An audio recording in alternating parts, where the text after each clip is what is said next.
Hola, ¿cómo están? Sean bienvenidos a mi canal de YouTube. Mi nombre es Mauricio Escarpelo y soy médico especialista en adolescencia. Esta va a ser una serie de videos en donde vamos a abordar la anorexia nerviosa. Eh, ¿Por qué una serie de videos? Porque, bueno, decidí tomar parte de las preguntas que habitualmente me hacen padres y madres de adolescentes, preguntas que son frecuentes o que de alguna manera pueden ser ciertamente reiterativas para mí porque, por las dudas que habitualmente tienen. Entonces dije, bueno, quizás es una buena opción tomar estas preguntas, armar un video, ¿sí? O una serie de videos, porque en realidad son varias preguntas, y pienso que va a ser interesante para padres, madres o referentes, digamos, que tienen algunas dudas en relación a la anorexia nerviosa concretamente. Sabemos que dentro del espectro de los trastornos de la conducta alimentaria hay varios tipos de trastornos de la conducta alimentaria y uno de ellos es la anorexia, ¿sí? La anorexia también a su vez hay como variantes, ¿sí? Como en el estilo de comportamiento, lo que es la anorexia, la más frecuente es la anorexia nerviosa, sin embargo hay otras variantes como la anorexia purgativa, la anorexia típica, digamos, hay como otras variantes. Todo esto va a depender mucho del comportamiento que tengan las pacientes en relación a este trastorno de la conducta alimentaria. Me voy a referir genéricamente a las pacientes, a chicas, porque en general y en frecuencia son más frecuentes que en varones. No es que no los haya en varones, los hay. A veces pueden tener algunas características un tanto diferentes, pero bueno, me voy a referir desde un punto de vista más general por una cuestión de frecuencia quizás también. Bueno, vamos a ir con las preguntas. Como les dije, van a ser 5 videos. Este es el primero de ellos. Y bueno, vamos a ir abordando de a poco estas preguntas. ¿Cuáles son los signos más comunes de la anorexia en adolescentes? Realmente hay varios signos o síntomas en relación a la anorexia, pero básicamente tiene que ver con cuestiones del comportamiento, que es desde ese lugar donde padres o madres a veces, digamos, empiezan como a darse cuenta.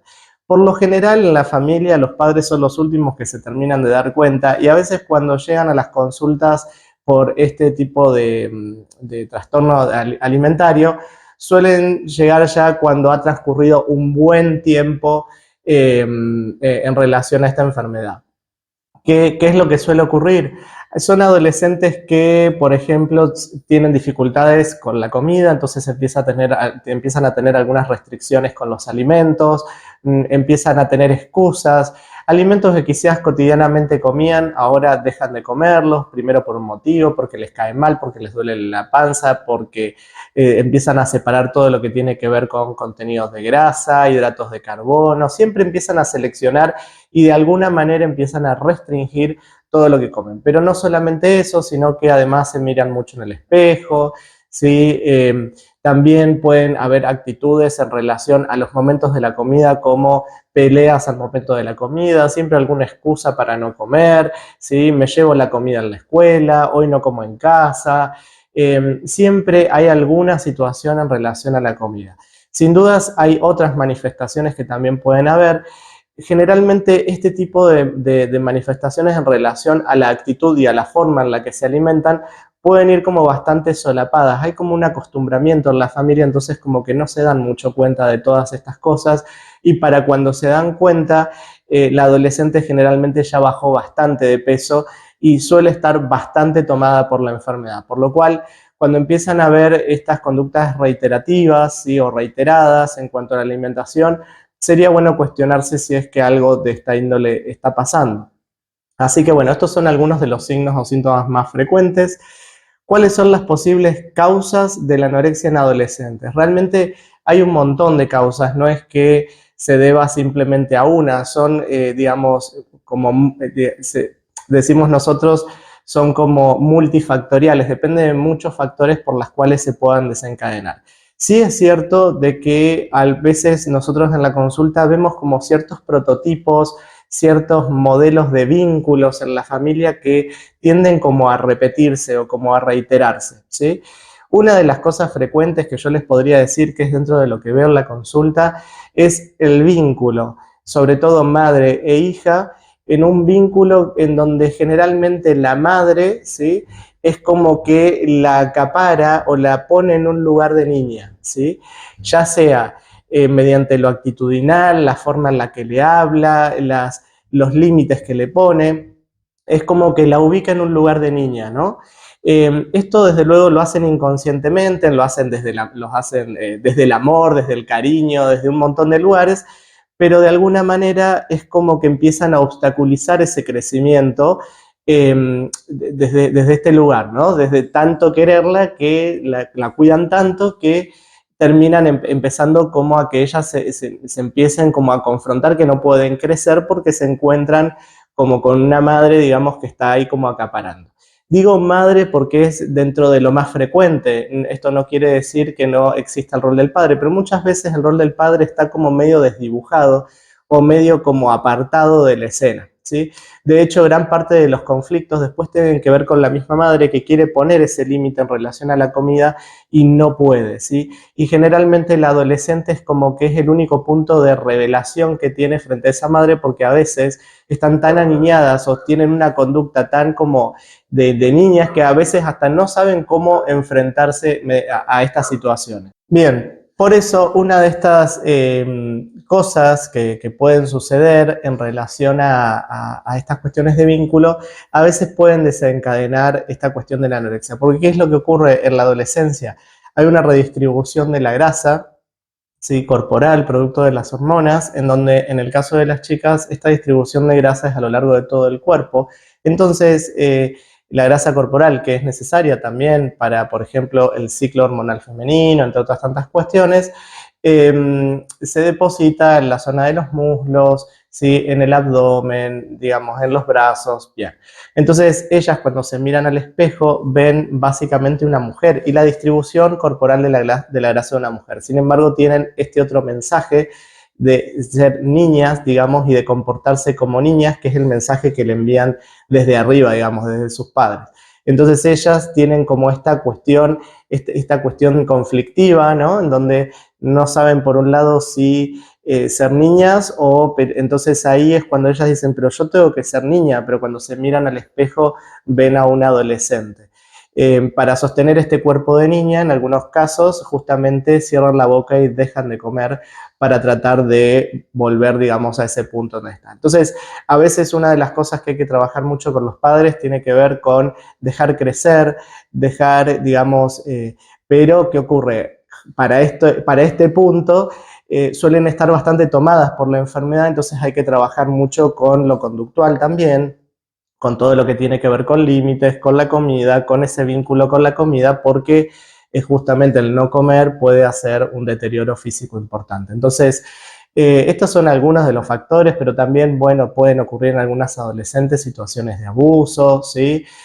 Alguna cuestión de crisis o alguna cuestión más traumática, ¿sí?, que pueda haber sucedido, culturas familiares dietantes. También en algunos adolescentes les impacta mucho lo que dicen sus amigos, ¿sí?, respecto a, yo he tenido un montón de pacientes que han empezado con rasgos o conductas, digamos, de anorexia después de que le han dicho, estás gordo, estás gorda, y bueno, eso les molesta mucho y empiezan como a restringir alimentos. Así que hay múltiples factores, pero a veces este modelo familiar suele ser un tanto más repetitivo, si les diría, en muchas pacientes, y hay que tratar de abordarlo mucho desde el punto de vista familiar, en cuanto a lo que es orientación a padres, como ahora se nos suma una circunstancia que no es simplemente criar a un adolescente en un contexto habitual, sino que en un contexto concreto con un trastorno de la conducta alimentaria, lo cual se vuelve más desafiante.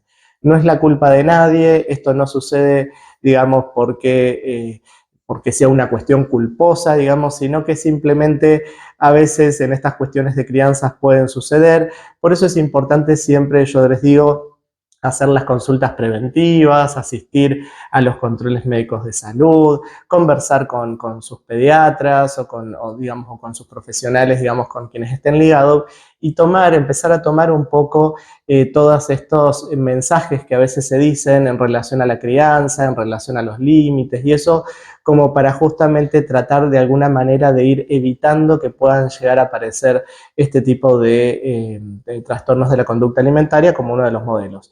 Para eso, ustedes ya saben que tienen acá mis videos, también tengo mi libro, ¿sí?, de padres y adolescentes sin GPS, y bueno, y obviamente las consultas, quienes necesiten hacer una consulta virtual o presencial, como para evacuar dudas por ahí un poco más personales o de sus familias concretamente. Bien.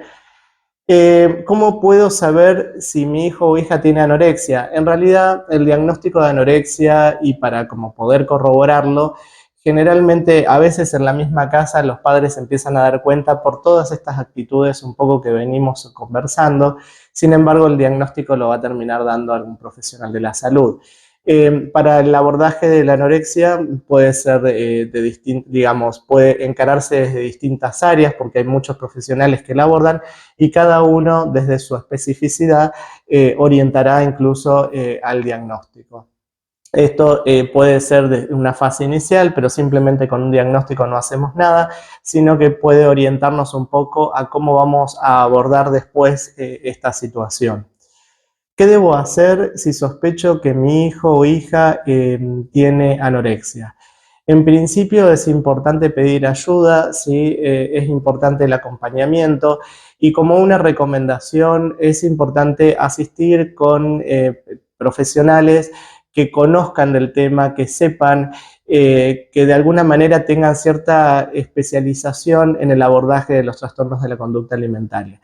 No cualquier profesional de la salud digamos, tiene las herramientas suficientes para poder atender este tipo de enfermedad y es muy importante porque si no tiene un abordaje adecuado pueden suceder un montón de cosas. Yo he visto, por ejemplo, adolescentes que se han cronificado con los tratamientos, intervenciones muy poco o intervenciones desacertadas, digamos, como para lo que tienen.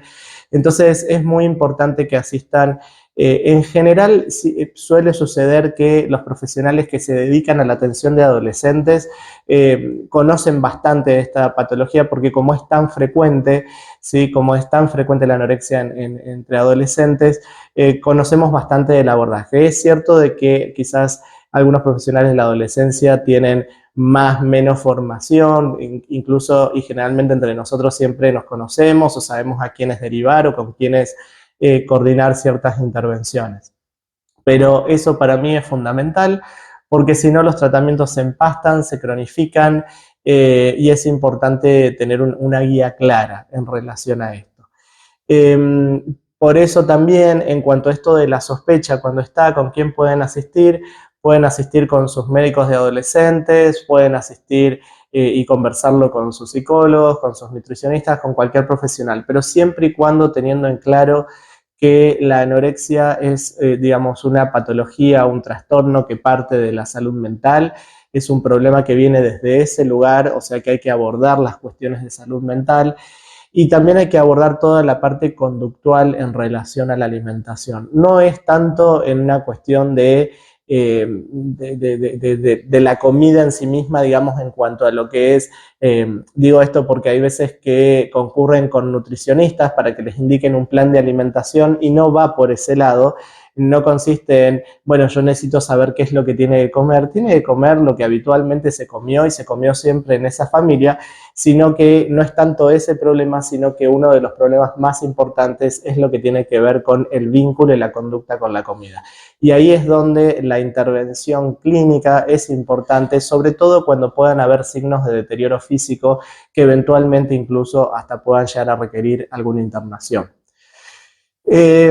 Otra de las preguntas es, ¿cómo puede la anorexia afectar la salud física de mi hija? Realmente puede haber una afectación de la salud física. Esta afectación puede ser muy importante. De hecho, esta afectación física puede provocar alteraciones desde el punto de vista del crecimiento, también puede provocar alteraciones, por ejemplo, en el ciclo menstrual, en la salud ósea. Bueno, hay un montón de alteraciones que pueden producirse y que son sumamente importantes. A veces también las vemos con caída del pelo y demás. De hecho, dentro de las alteraciones, una de las que veo frecuentemente es que suelen hacer como una especie de hipotiroidismo, ¿sí? Y esto lo digo porque he recibido muchas adolescentes con trastornos de la conducta alimentaria medicadas con levotiroxina, que es el fármaco que se usa generalmente para el hipotiroidismo, y lo que ocurre en realidad en la anorexia es una reducción del metabolismo basal. ¿Qué significa esto? Significa que como tienen pocas energías, ¿sí? Porque no están alimentándose bien, es como si fuese el celular, ¿no? Funcionan como en modo de ahorro de energía, es como que funcionan como bajito, con pocas reacciones químicas. Esto, digamos, se puede llegar a traducir por una alteración, digamos, en la secreción hormonal y si no es interpretado en este contexto, hay muchas adolescentes que además le suman la levotiroxina, cuando en realidad la solución para estas situaciones es que logren comer adecuadamente. Así que hay que tener bastante cuidado. Si esto les estuviese ocurriendo, pueden conversarlo con sus médicos endocrinólogos como para contextualizar la situación y poder trabajarlo en conjunto con los profesionales o médicos, médicas de adolescentes que estén siguiendo esta situación de anorexia. Bueno, este ha sido un poco este primer video, espero que les haya gustado. Si ustedes creen que todo esto les sirve, denle me gusta, pueden compartir esto como para alertar y como para otros padres también puedan conocer en relación a los trastornos de la conducta alimentaria. Así que bueno, suscríbanse al canal, pueden hacer algún comentario si quieren o acerca de otras preguntas como para tener material sobre preguntas frecuentes que puedan llegar a ser interesantes para hacer otros videos para ustedes. Bueno, nos estaremos viendo en el segundo video, el que continúa. Adiós, chao, chao.